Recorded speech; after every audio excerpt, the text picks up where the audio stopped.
Okay, well, the chair of this Google Hangout, David Haig, has experienced insurmountable problems in joining. And so I've decided that we will do our best to run the Hangout without him. I mean, what I would have said I will still say, because he might join us later. So anyway, now it's a little past, well, it's about 4:15 Central European Time. It's my pleasure as Editor-in-Chief of BioEssays to welcome the active participants to this Hangout and the rest of the world, if there are viewers viewing us from outside. So why are we doing this Hangout? Well, BioEssays just published two very interesting papers, one hypothesizing that endogenous retroviruses facilitate rapid evolution of the mammalian placenta, the author of that paper being Edward Chuong, and the other paper investigating the concept that the pathogenicity of endogenous retroviruses could possibly be tested, and presenting hypotheses for doing so. And the last author on that paper is George Kassiotis. So welcome to both of these scientists. And the chair of the session was supposed to be David Haig. And because he might join us later, I'll just introduce him anyway. David Haig was in fact the reviewer of Edward Chuong's paper, and he kindly agreed to chair this session. So David Haig is George Putnam Professor of Organismic and Evolutionary Biology at Harvard University. He got his PhD at Macquarie University on the applications of allocation and kinship models to the interpretation of vascular plant life cycles. Now, what does that have to do with the mammalian placenta, you might ask? Well, in the meantime, from his first love in plants, he has diversified to research interests in intragenomic conflicts, and in particular, intragenomic conflicts between parent and offspring. And he has presented on a number of occasions and written on this topic as well, including book chapters and entire books on the subject. For example, Fertile Soil or No Man's Land, Cooperation and Conflict in the Placental Bed. So we do hope that David will be joining us later, because he has a lot to contribute to this topic and this discussion. But without further ado, I would like now to introduce Edward Chuong, who at the moment is at the University of Utah, recently having moved there. And as I mentioned, Edward is the author of the paper proposing that endogenous retroviruses play an evolutionarily important role in the evolution and diversification of the mammalian placenta. So we will now have two presentations, the first one by Edward Chuong, and then the second one by George Kassiotis. I will introduce George later, and then we will go into questions and discussion. So, Edward, over to you for your presentation. All right.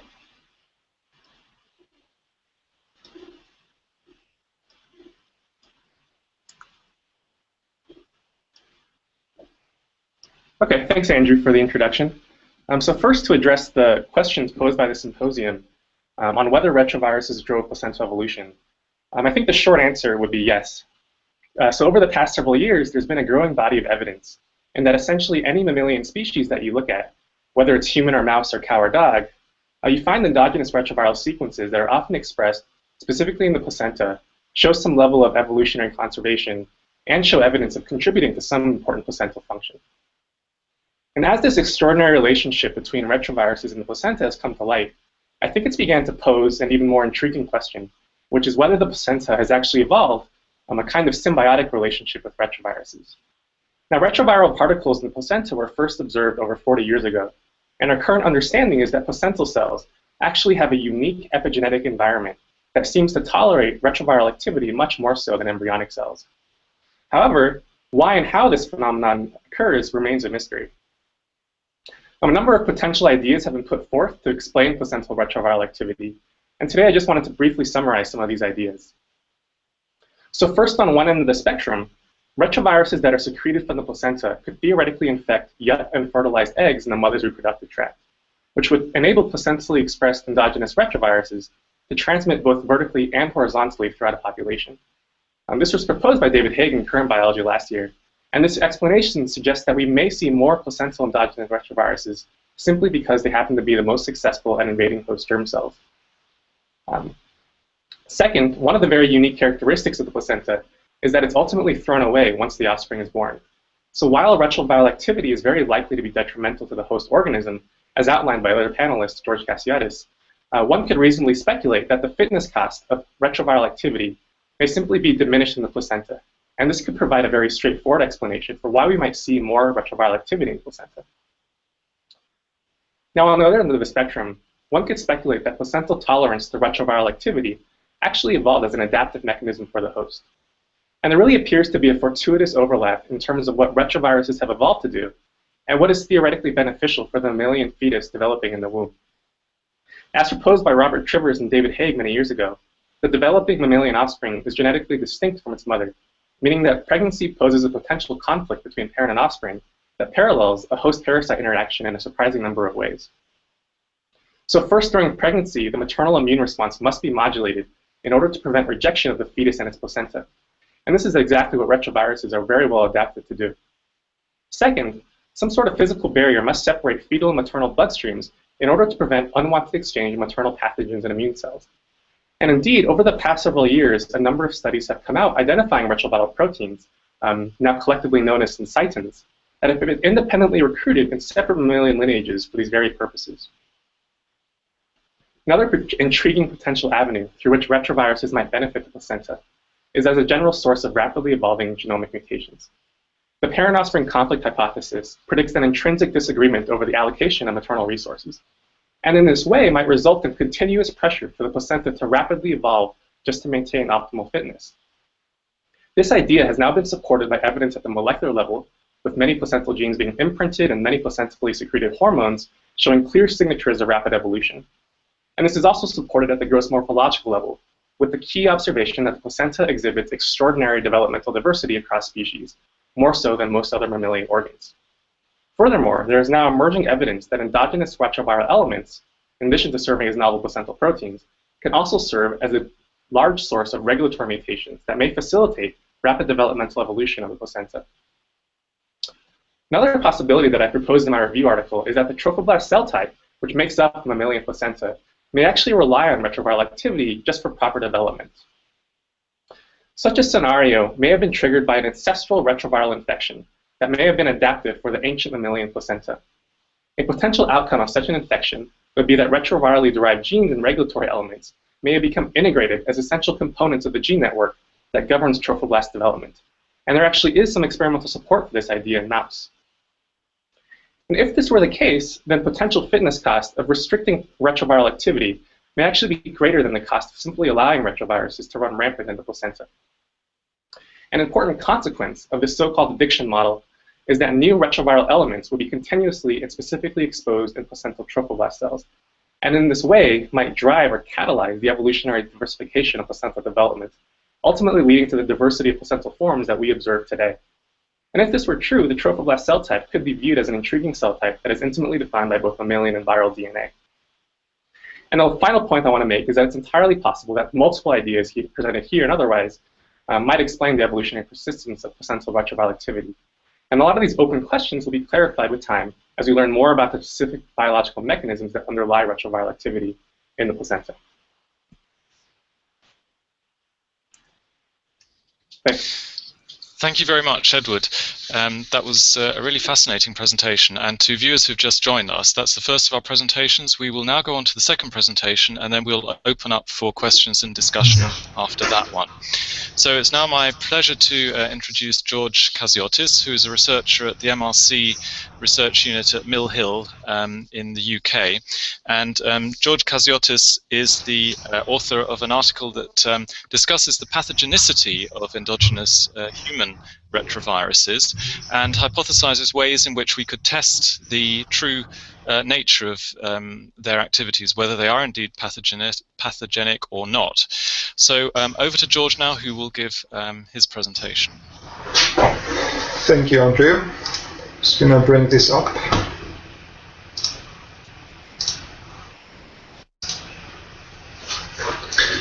I hope you can see it.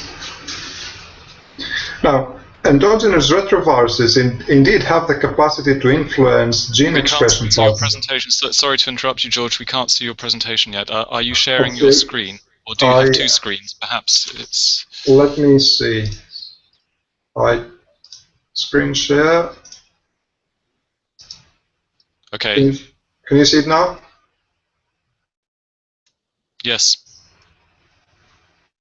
All right.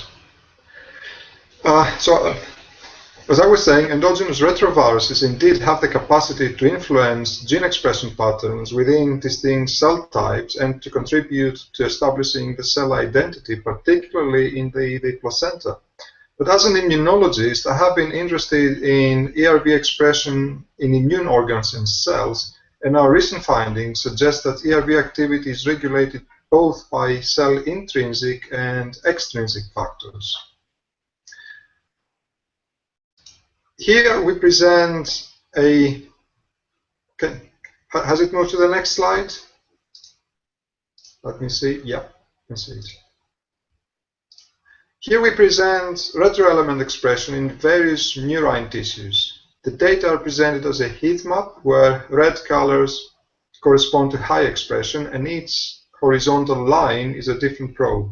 It is important to note that retroelements are expressed in all tissues in a very characteristic pattern. So characteristic that in fact one can tell which tissue it is simply by looking at which retroelement is expressed, and the placenta is no exception in this unsupervised clustering of the various tissues. I should also stress that gene expression patterns are not fixed within cell types. Several cell types will respond to cues from other cells or the environment, and this is particularly true for immune cells responding to, say, an infection. Using similar analysis, we can show that murine dendritic cells have only a few endogenous retroviruses that are strictly regulated by epigenetic means. These are the ones whose expression is upregulated by BRDU down here. This is a nucleoside analog that reverses DNA methylation, and EMV2, a provirus in mice, is a characteristic example of this behavior. However, there are numerous other elements that are directly responsive to microbial stimulation, such as with lipopolysaccharide or LPS, a bacterial constituent. And examples of the latter are these XMVs shown down here. In addition to immune cells tasked with sensing microbes, organs that are constantly exposed to the environment will express retroelements according to the degree of microbial exposure. Just as the placenta forms the interface between mother and fetus, our gut epithelium, for example, separates us from myriads of commensal microbes. This is a place where retroelements are particularly active, and importantly, retroelement activity is influenced by commensal microbes. This heat map compares retroelement expression in the intestinal tract, various bits of our gut, of mice in conventional facilities, this specific pathogen-free, or facilities that are entirely germ-free. We can appreciate that there are large numbers of retroelements whose expression is entirely dependent on interaction of the host with these commensal bacteria. And this cluster here, this interaction depends on the MyD88, a major adapter involved in microbial recognition. And of course, there are other elements that seem to be expressed preferentially in germ-free mice. Now, the point I would like to make is that by being responsive to external stimuli, endogenous retroelements may not only participate in establishing cell identity during development, but also help rewire gene expression networks to new patterns, ones that underlie the cellular response to these external stimuli. Of course, this is open for discussion. And lastly, I would like to highlight these two studies, which may facilitate our discussion. They're both from different groups. The first one links retroelement expression with long non-coding RNAs, which are an important layer of gene regulation in just about every tissue. They found that from the nearly 10,000 link RNAs in humans, over 80% contain a retroelement. And the ones that contain a retroelement show a tissue-specific pattern of expression, whereas the ones without a retroelement are expressed ubiquitously. The second paper, published in Cell last year from Sasha Rudensky's lab, has identified peripheral regulatory T cells are essential for the mother tolerating the essentially allogenic, semi-allogenic fetus. Regulatory T cells are crucial for life. Most of them are generated in the thymus, but this particular subset of regulatory T cells is generated in the periphery, and for their generation, they need a regulatory element in the enhancer of the FOXP3 gene, which is the major transcription factor that drives the generation of these cells. And this regulatory element has been created by a retrotransposition of a sign from the MIR family right in that place. And the point is that retroviruses may be responsible for us being able to give life to, or to give birth to live offspring, both by generating a placenta and also by generating the regulatory T cell network that will allow the mother to tolerate the fetus. And with that, I would like to finish and open our discussion to questions. Thank you very much, George. That was also a fascinating presentation and really did a very good job of integrating the concept of ERVs being involved in the evolutionary diversification of the placenta, and also its role in being an immune mediator, in a sense, between the developing embryo and the mother, and preventing damage to either side, in particular the embryo. Now, David Haig, our chair, has joined us. I don't know what the problem was, but it's great that you're with us now. Do say hello, David. Unfortunately, I can't hear you, so it could mean that your microphone is muted, or that you need to change your settings to the device that you're using as a microphone. So while David is trying to sort out his microphone problems, I will kick off then with a question or two. Because at the moment I see we don't have any questions from external viewers. Is that correct? Yes. So Kasim Pachel is very kindly monitoring the outside world, as it were, for us to check for questions. So it is indeed a really intriguing question as to the role of these endogenous retroviruses in the immune relationship between the mother and the developing fetus. And because, George, you mentioned in your article that these, and you reiterated it in your talk, that these ERVs are involved in the development of innate and adaptive immunity, could it be that, in fact, they are involved more in the development of the immune system of the fetus than involved in protection from the mother? Well, that might be the case for certain species that generate T cells before birth, such as humans. Humans start making T cells before birth, but other species of mammal do not. For example, mice do not have T cells until after birth. Right. So I guess. Yeah, sorry to interrupt you. Yeah. If there was an effect on fetal immune cell development, that would have been, for certain species of mammal at least, past birth. Right. So it seems indeed that the ERVs are involved in immune tolerance, among other things.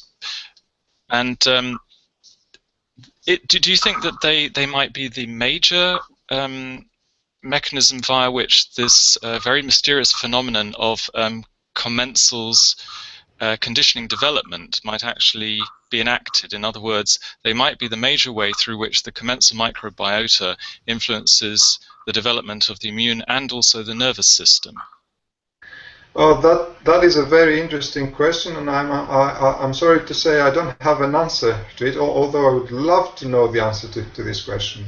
All we can measure at the present time is the activity, the transcriptional activity of these retroviruses, and we know that it directly correlates with exposure to these commensals. What that means for a cell, we have no idea. I can't say that increased retroviral expression will lead to one outcome or another. We simply don't have a way of finding out right now. Right. I mean, the placenta is a very interesting and rather extreme case of the phenomenon that, George, you presented, which is that signs and maybe lines, I don't know whether you mentioned those, but certainly certain endogenous retroviral sequences are expressed in different cell types. And this raises a question of, are they in a sense pre-adapted to do this? Because presumably these were originally sequences that were part of the host genome, given the theory that viruses evolved from well, mammalian viruses evolved from mammalian genomes as sequences that were excised and then became autonomous. What do you think about that? Can I just check? Am I live? David, yes, you're live. We can hear you. Okay. So my question really would be, is there some role that one could infer back in the distant evolutionary past that these sequences had when they were still part of the host genome before they became excised, became autonomous viruses, and then reintegrated, and that maybe that deep evolutionary role might suggest why they have the function that they do today? Well, I guess if you think about enzymes or even structural proteins, you may imagine a role for these proteins before the evolution of these retroelements. For example, telomerase, an enzyme that fixes telomeres, is a gene in reverse transcriptase. One could imagine that that's the enzyme that gave rise to the reverse transcriptase that retroviruses have. However, for our discussion, I think the relevant point is the promoter activity or the enhancer activity of these elements. And now there are so many elements throughout the genome that even if the original, let's say, long terminal repeat of a retrovirus was a mammalian promoter, now it has changed so much that it's given the cell the possibility to use so many different versions of these promoters dispersed throughout the genome that it can create new regulatory networks for gene expression. It's hard to tell going back in history, and many of these endogenous retroviruses have been in other species as well. It's not necessarily a virus from within. For example, the new viruses that are endogenized in koalas right now in Australia seem to originate from species of ape or even mouse. Yeah, I think this is correct, that it's a matter of time scale. So the viruses that we're now seeing aren't part of the host genome and haven't been, well, they came from outside the human lineage at some time. If you go far enough back, they may have been excised host genes. But I think that the viruses we're seeing expressed in the placenta have got to have come either from an exogenous virus that was mainly infecting somatic cells and then has infected the germline, so that's within the human species, or perhaps from some other species. If I agree with George that, sorry.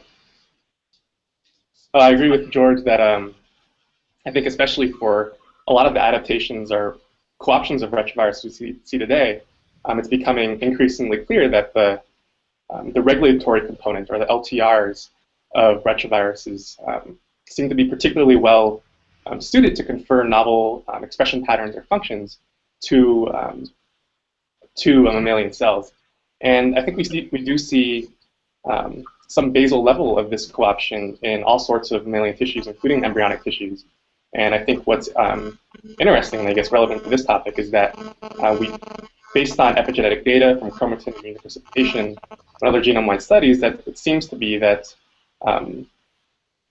LTRs are especially more active in trophoblast tissues. And I think the molecular mechanisms of that remain to be elucidated. Eddie, from your work in the mouse placenta, you showed that a mouse retroviral family was expressed in the rat placenta, even though rats weren't infected by that particular family. That suggests to me that the retrovirus is actually using pre-existing trophoblast systems of trophoblast-specific gene expression to be activated. And so it's suggesting that the retroviruses actually evolved to be expressed in the placenta. And then the question becomes, you know, what is the advantage for that placental expression for the retroviral lineage? Is it an infection from the mother to the fetus and the precedence of maternal to fetal transmission? And that could take place for an exogenous virus that's sitting in a somatic cell, or the other possibility is that since it's endogenous in the fetus, it could be infecting maternal somatic tissues from the placenta. Yeah, I think the answer to that, or the question is still an open question. So as you said, the mouse LTR family that I identified did contain, within the LTR element, precise binding sites for some of the core transcription factors that are responsible for specifying trophoblast cell identity. So of course, if you were to then transfer that LTR element into rat cells, it was able to co-opt that trophoblast network in rat cells and sort of install itself as a responsive regulatory switch. Now the question of why this LTR might have those binding sites, I think, is a really interesting one. And I think one certainly very possible explanation is that this retrovirus initially so-called evolved these binding sites in order to be expressed in the placenta. And as you proposed in your article in the past year, that this could provide a route for this retrovirus to become highly expressed in the placenta. And in this way, this could theoretically provide a very nice route for this retrovirus to then infect other germ cells and in this way spread throughout the population. This might be a reason why we see so many placental retroviruses expressed in the placenta.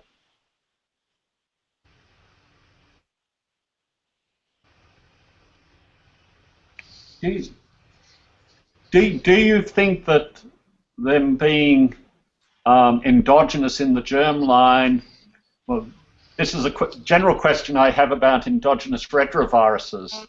Are they exogenous viruses that have infected the wrong cell type, so to speak, and the germline is effectively a dead end for viral transmission, or is infection of the germline part of the life histories of some of these viruses?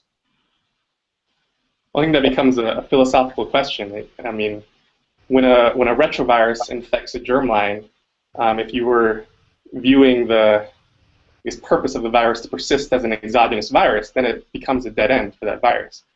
But if we're just simply talking about the evolutionary persistence of that viral sequence and the I guess evolutionary survival of that sequence, then endogenizing into a germline and also becoming also serving a somewhat adaptive purpose for that host genome, in that way, this retrovirus is actually coming into an adaptive solution in that it's now become useful for a host, and in this way is sort of allowed to persist through the genome without needing to be exogenous and infecting cells in an exogenous way. Yeah, I think that's basically right, but once a retrovirus is inserted in the germline, if it's going to go to a high frequency, it must at least not be deleterious and perhaps beneficial to the host organism. If there are pathogenic endogenous retroviruses, you would expect them to be at really low frequency at particular sites in the genome, because everywhere they insert is being eliminated by selection. And I wondered if George had thoughts on the possibilities of, and I'm sorry I joined late, of pathogenic viruses that are still infectious existing in the human population at relatively low frequency. I wouldn't personally expect to find such a retrovirus. As you said yourself, they would be at very, very low frequency. Such low frequency that in fact it would be very challenging to devise an assay to even look for them. If you imagine that you have, let's say, 100 somatic integrations in an individual in a sea of thousands and thousands of germline integrations, it would be very, very difficult to find them. But going back to, although it is theoretically possible that such a virus exists or can be generated, my personal feeling is that it wouldn't go very far. It will stay as a very small proportion in the general population. But going back to your earlier question about whether germline integration for a retrovirus is a dead end or part of the life cycle of these viruses, I think it is part of the life cycle because that's not where it ends. The most successful retroviruses in the germline, and success here is measured by copy number and amplification after they enter the germline, are the ones that have lost the ability to infect new cells, are the ones that have lost the envelope gene and now act as retrotransposons. And they have been the most successful in that respect. So once they enter the germline, they become something else. They become these IAPs, for example, in the mouse, and the respective thing in humans. So they assume a second wave of infection.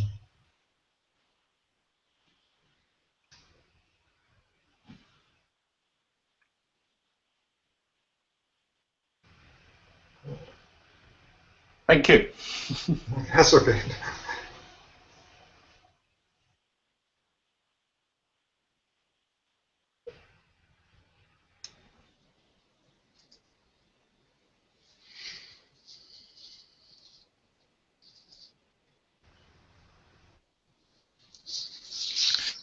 So I have another question, David, if you don't mind my asking it. I'm asking permission from the chair now. George, you presented very nice array data showing that these different cell types, as it were, permit the expression or activity of different ERVs. And that looks very much like the host evolving with the ERVs because it interacts in a very specific way with the ERVs. But there is also a theory that as we age, these ERVs are de-repressed, and that could indeed lead to the expression of the wrong ERVs in the wrong tissues. So whereas in a healthy individual in, say, middle age, nothing personal there, but anyway, it could be that these ERVs are activated in specific ways and kept under control by their cell type, and that only specific ones are permitted. Do you buy into the theory that a slight dysregulation during aging then causes the wrong ERVs then to be expressed in particular cell types? So there is in fact a wrong ERV for a particular cell type. So my general feeling is that if an ERV is fixed within the human population, that its overall effect on fitness has to be neutral or positive. And so it's possible that as you age, just as you develop cancers, you can get misregulation of these molecules. So, you know, it's possible that they're performing some function that becomes dysregulated and is therefore associated, particularly in late life when the force of selection is weak, with deleterious effects on fitness. The major fitness load of retroviruses I would expect to be for ones that are at relatively low frequency in the population for the reasons I gave previously, so that an element that was actively moving rather than one that was now stably integrated into the genome could be associated with substantial fitness costs. But as George says, because of that, they should be relatively rare and difficult to find within the population. I think I would take a more pessimistic view of retroviruses, and I would say that I think the vast majority of them in the genome are probably, either neutral or slightly deleterious, or even very deleterious. And I think there is a sort of a conflict between the host and its retroviral insertions in the genome. We can see evidence of this as during early mammalian development.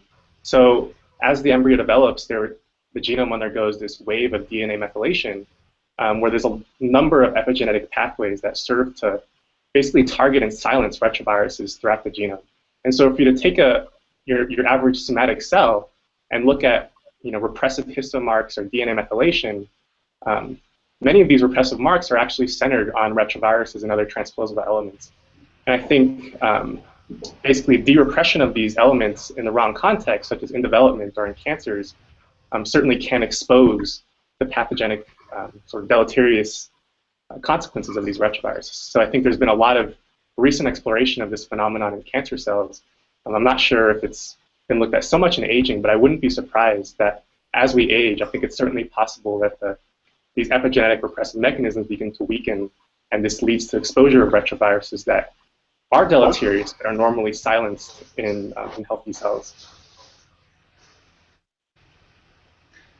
I think there's no doubt that in certain conditions, cells can lose control of these otherwise epigenetically regulated retroviruses. Aging could be one of them, but it's also frequently observed in autoimmunity, for example, in cancer, as Edward said, in infection, as I've shown.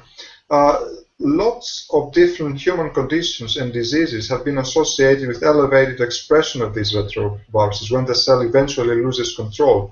But whether this is just an epiphenomenon, something that is associated with disease, but it doesn't actually cause or even contribute to disease, it's still unknown. The difficulty I have accepting that even when de-repressed, these retroviruses actually do any harm is the fact that they've been, at least in humans, they are so old that they have achieved fixation. Except very few copies, most human retroviruses are non-polymorphic. They are the same in every single one of us. And then we have to explain how it is possible for these viruses to cause disease only in certain individuals, whereas they're present in every single individual. Of course, there may be some copies that are still highly polymorphic, but this is still a matter of debate.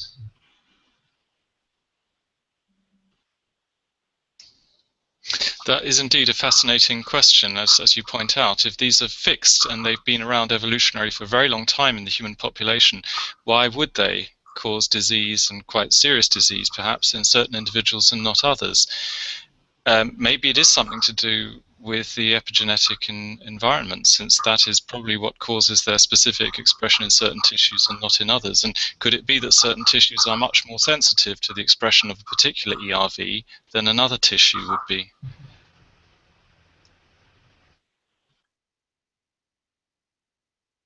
There's an interesting interaction between mechanisms of epigenetic control and the frequency of retroviruses, so that the more effective the epigenetic control is, the less deleterious the effects of the virus, and so they will tend to then either drift to higher frequency or hitchhike with some nearby selected site.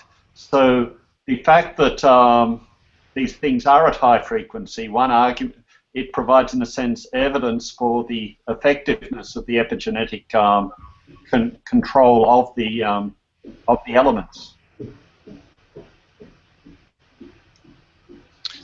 Right. I mean, could it also be that there is an element of stochastics in this? Some elements of aging have been claimed to be stochastic. In other words, they don't follow a program, and that it might just be bad luck that in an individual an ERV is activated at the right time at the right place to cause serious damage, and that because it might then lead to a positive feedback type of event, that this ERV in that situation becomes really a cause of disease. Yeah, I agree that there's a level of stochasticness. I think in a given cell type, if you were to think about its chromatin or regulatory landscape, many regions of the genome, say in a skin cell, are going to be pretty stably silenced at its heterochromatin. And there's going to be regions of the genome that are open, which is where genes related to the skin cell biology are expressed. And then there's going to be regions that sort of fall in between. And I think in general, if a retrovirus that were going to be deleterious to that cell type fell within either an open region or maybe a stochastic region, then it would be very frequently deleterious, and I would expect that retrovirus to be wiped away from the population. But if a retrovirus that would be pathogenic, but fell within a very stably repressed region of chromatin, then I would, then I think it makes the possibility that that retrovirus could remain in the population and sort of stay just as a hitchhiker, as a neutral mutation. On a related issue, I've wondered whether laboratory mice are sort of different from humans. So even though humans went through, a fairly small population bottleneck, which would have increased the chances that, just by chance some retrovirus was fixed near high frequency, mouse strains have been subject to intensive inbreeding, and so it's possible that if one of these low-frequency elements was present in one of the progenitors of that strain, it could have been fixed within the strain during the process of inbreeding, and so it may be the case that in mice, some of these retroviruses that are connected with tumor formation were actually, in the source population, low-frequency elements with a substantial fitness cost associated with them. Yeah, I certainly think that's the case. When people have recently sequenced the genomes of maybe a dozen or so different mouse strains and have found definitely clear evidence that there are strain-specific retroviral insertions. So that does appear to be the case, that recent strain development or inbreeding has caused the fixation of probably low-frequency retroviral mutations. George? But I think, yes, I think we should keep in mind that simply the expression of an endogenous retrovirus doesn't mean that it's going to be pathogenic. We have to dissect the precise mechanism of pathogenicity. And when we think of retroviruses causing disease, we usually think of exogenous retroviruses. And the mechanism there, for example, you mentioned cancer. That is almost invariably caused by insertional mutagenesis. But that requires a fully replicating competent virus. Now, humans do not have any replication-competent virus that we have found so far. So that mechanism of pathogenicity can be safely ruled out. In mice, you're absolutely right, extensive inbreeding has generated various strains which are insertionally polymorphic with respect to their endogenous retroviruses, and some strains have fully infectious endogenous retroviruses and other strains do not. And that correlates very well with the incidence of tumor formation. But that situation is very artificial.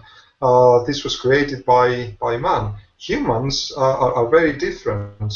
No human endogenous retrovirus has ever been shown to be able to make a new copy, to integrate. On the other hand, human lines are much more active than they are in the mouse, and they have been found the cause of many cancers. This is data from the from cancer genome sequencing in comparison with healthy adjacent tissue. But lines are very different from retroviruses, and so far lines have not been found to amplify their copies in the germline, although they do retranspose in somatic cells and in certain tissues, like for example in the brain, that their activity might be elevated. They nevertheless seem to have ceased in invading the germline. How do you interpret activity of lines in somatic tissues? Because of course, in terms of the line itself, replication in a somatic cell is irrelevant to its long-term persistence. Well, I guess this goes back to the conflict between these elements and the host. I think the host has devised a very efficient way of preventing new germline integrations from lines, and that's all that matters. A few more somatic integrations, even if some of them will lead to cancer in later life, I guess can be tolerated. That's my take on this. I agree with George's point that there are epigenetic mechanisms that are utilized by the host to silence lines and other transposable elements, and whether these lines happen, whether these mechanisms slip and allow these lines to then retrotranspose in somatic cells may be of relatively little consequence to the host. I mean, I think there's even been some perspective on the other side where I think in neuronal development there was evidence that lines jump during neuronal differentiation and may even contribute to somatic genetic diversity in neuronal cells.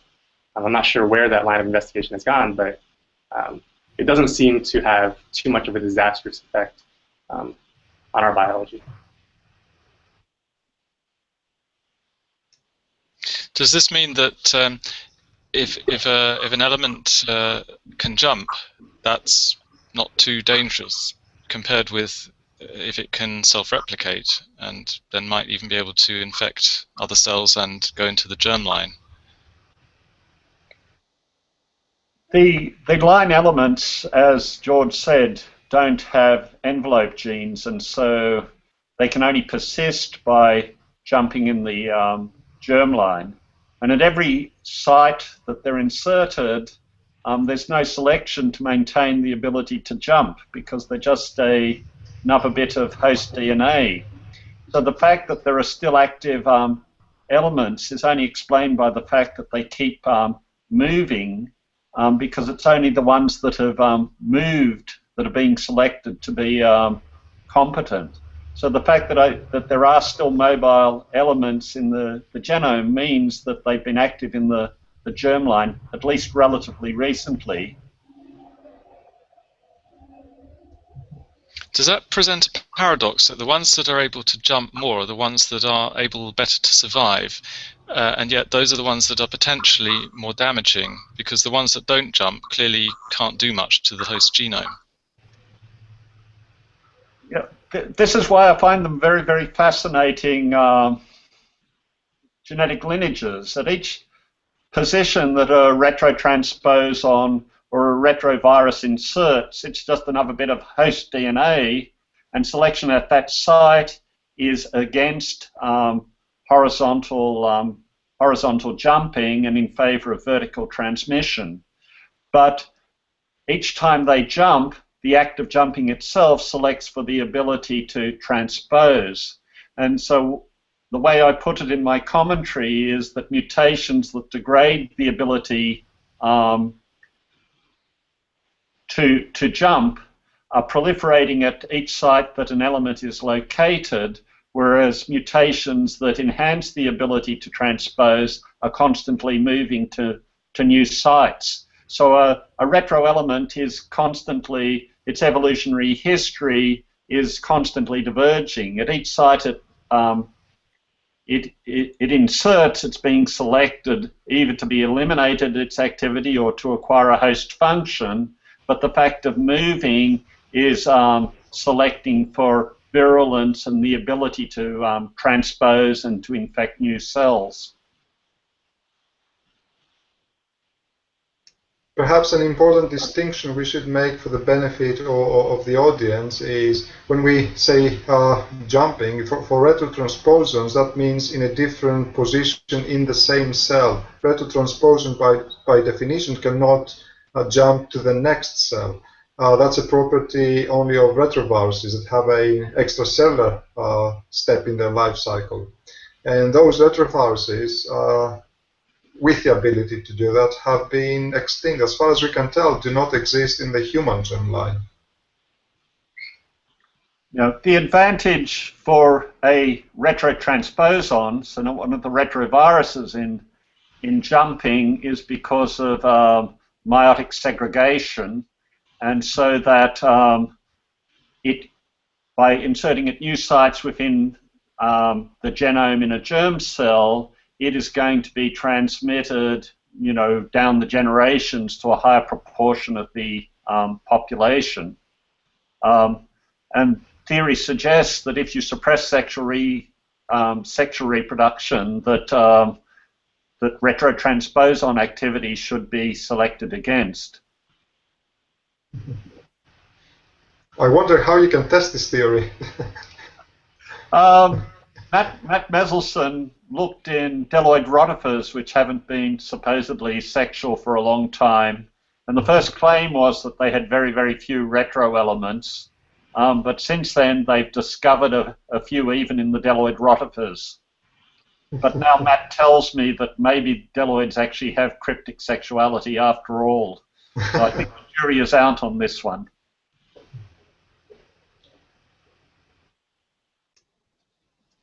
I find the concept of the parasitic nature of endogenous retroviral sequences interesting as far as it relates to their co-option in certain animals that are parasites in a certain sense. And Ed, in the closing remarks of your article, you mentioned the parasitic wasp that essentially affects the larva of another insect with its eggs.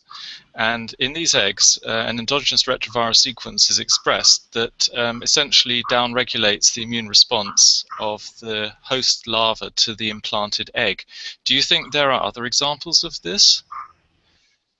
Well, first of all, I think that this, I'm not an expert on the parasitic wasp biology, but to my knowledge, I think that the evolution of utilizing viruses by these wasps has actually occurred multiple independent times, and that really argues for viruses being a very generally useful tool, I guess, for parasitic organisms to recruit. And so I think the topic of this panel is whether the mammalian fetus, sort of acting as a pseudo-parasite of the mother, might actually be doing the same thing. And I think while we don't see as clear evidence as we do with wasps, I think that there are beginning to be clues that the fetus does employ viruses to sort of aid in its formation of its placenta and the function of its placenta. I think the real interesting question will be if we look at other species that have, or other taxa that have placentas. We look at placental fishes, placental lizards, placental insects. We look at those. I think no one has really thoroughly investigated whether those placentas are also expressing retroviruses, and I think that possibility remains very intriguing. So I think that the question remains unanswered, but I think there's a lot of things to look at to investigate this further.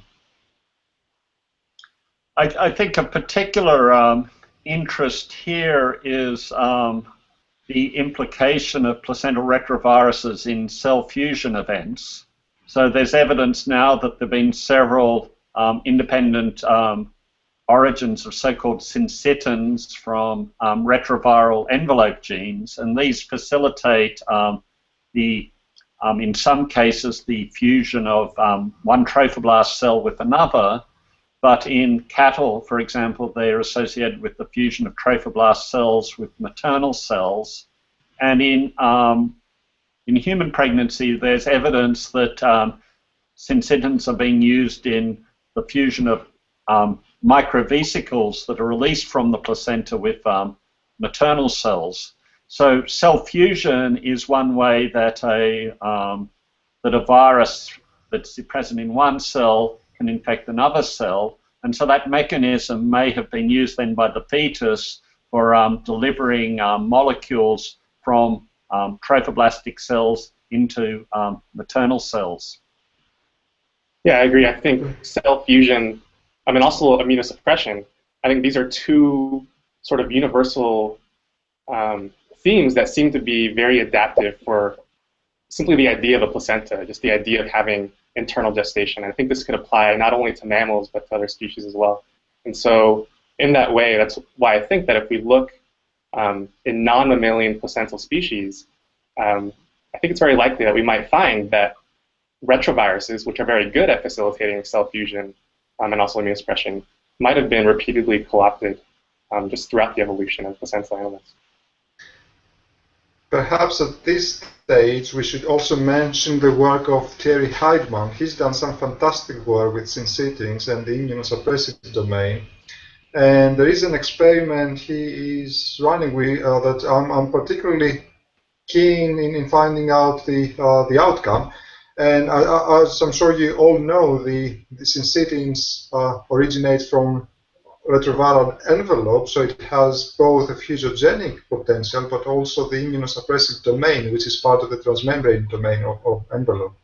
And certain species have two syncytins. Mice have two, humans have two, and it seems in species where there are two copies of syncytin, at least one of them has retained the immunosuppressive potential, whereas the other, or both, have retained the physiogenic potential.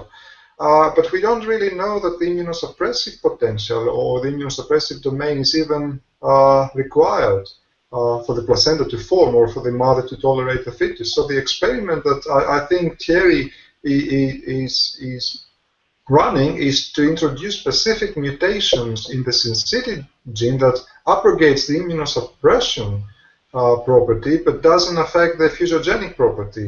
And I think that's going to be a very interesting experiment. Definitely agree.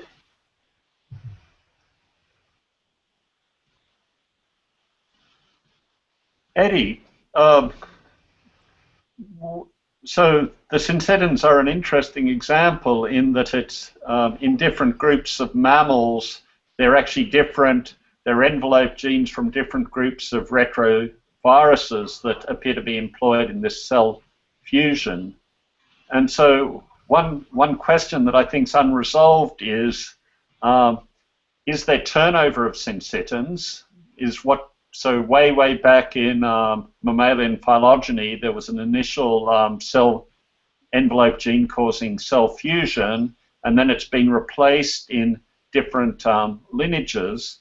Or is it in fact that the examples of cell fusion that we're seeing in different mammalian groups are each independently derived from a placenta that didn't have syncytial trophoblast? I think that's a really fascinating question.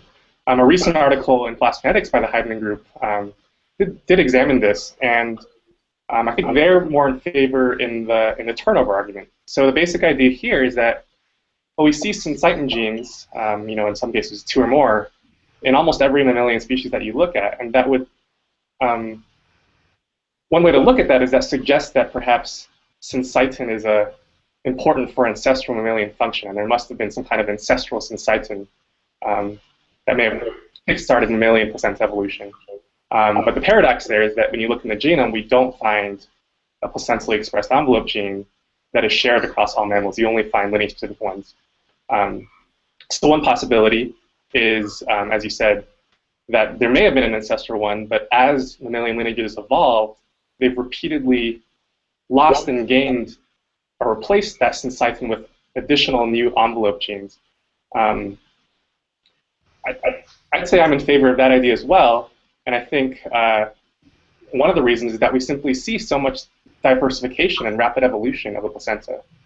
And whether you hope to explain that using the parent-offspring conflict hypothesis, which is what I'm in favor of, I think it's clear that there's been rapid divergence and evolution of the placenta, and that would really favor this idea of turnover, in that you may have one syncytin gene that is optimally fit for a placenta at a given time, but as time goes on and as conflict persists, new syncytin genes that may have slightly different physiogenic potential or expression patterns may have confer an additional fitness benefit, and then basically each time a new endogenous retrovirus inserts the genome, that basically parallels like a gene duplication, and I think it's likely that new insertions may have some different phenotype that could prove adaptive to the organism and promote its fixation, resulting in the loss of the previous syncytin gene. And this cycle may have persisted throughout different mammalian lineages. And I think,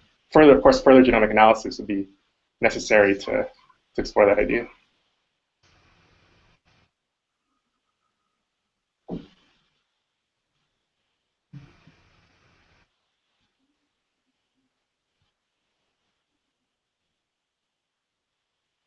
I think I fully agree with that assessment. There must be some turnover of syncytins.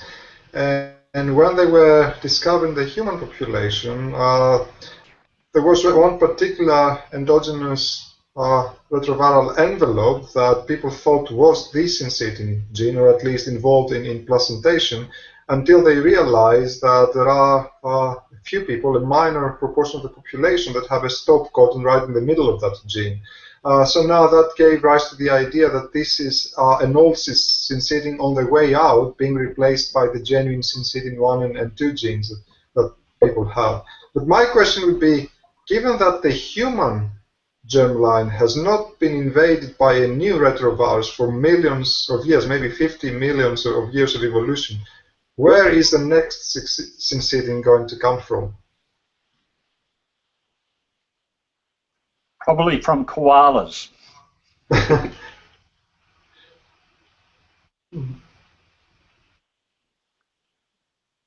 Well, we've been going for over an hour.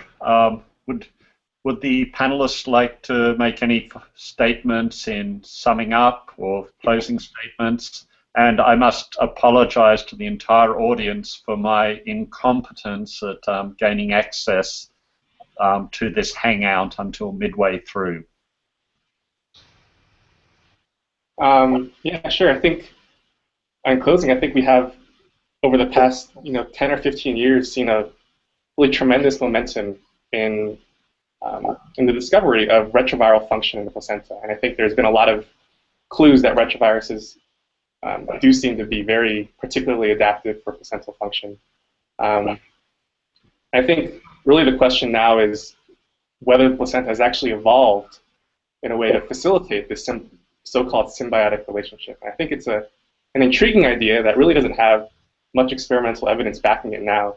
I think the key to understanding this, or to answering this question, is to really understand the mechanisms that underlie what makes a trophoblast cell unique, what makes it epigenetically distinct from embryonic cells in allowing retroviral expression. And I think, for example, one thing we could do is figure out what causes trophoblast cell hypomethylation in different species. And if we find that this mechanism is ancient and conserved across mammals, then that would suggest that retroviruses, or that the mammalian trophoblast has evolved to permit retroviral expression.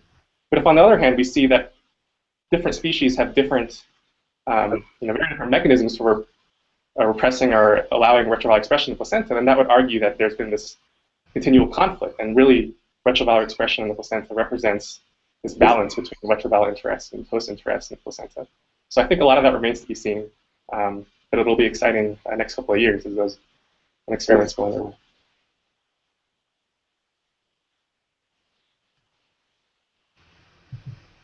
George, would you like any closing comments?